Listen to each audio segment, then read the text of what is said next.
Hey guys, so আজি আমি চাম যে তোমালোকৰ এটো যে আছে অৰ্ডাৰ 9ত ৰুল 13 যে setting aside decree ex parte against defendant okay so হেতুৰ মিনিং কি হয় হেতু মিনিং সোৱা আগতে আমি চাই লওঁ যে হোৱাট ইজ এক্সপাৰ্টি ডিক্ৰীটো হ'ল তোমালোকৰ যে ডিক্ৰী এটা পাছ হয় কোৰ্টত ইন দি এবসেন্স অফ ডিফেন্ডেন্ট যেটা ডিফেন্ডেন্ট এবসেন্স থাকে যদি ৰিজন ওয়াইজ মানে তাক সামন পঠাব পিছত বা নন এপিয়াৰেন্স যেটা ডিফেন্ডেন্ট হয় তেতিয়া তোমালোকৰ এক্সপাৰ্টি এটা অৰ্ডাৰ প্লেইনটিভ ফেভাৰত মানে দি দিয়া হবে মানে ঠিক আছে সো হেতু হ'ল এক্সপাৰ্টি ডিগ্ৰী আৰু এতিয়া ইয়াত হ'ল যে সেটিং এসাইড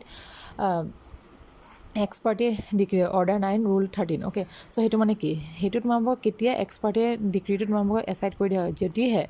ডিফেন্ডেন্টে তোমালোকক স্যাটিসফাই কৰে কোৰ্টক যে তোমালোকক সামনটো তেওঁ টাইমত পোৱা নাই বলিকে আৰু যদি ডিফেন্ডেন্টে দেখা পাৰে যে তাত সাফিসিয়েন্ট কজ আছিল যে হি কি কাৰণে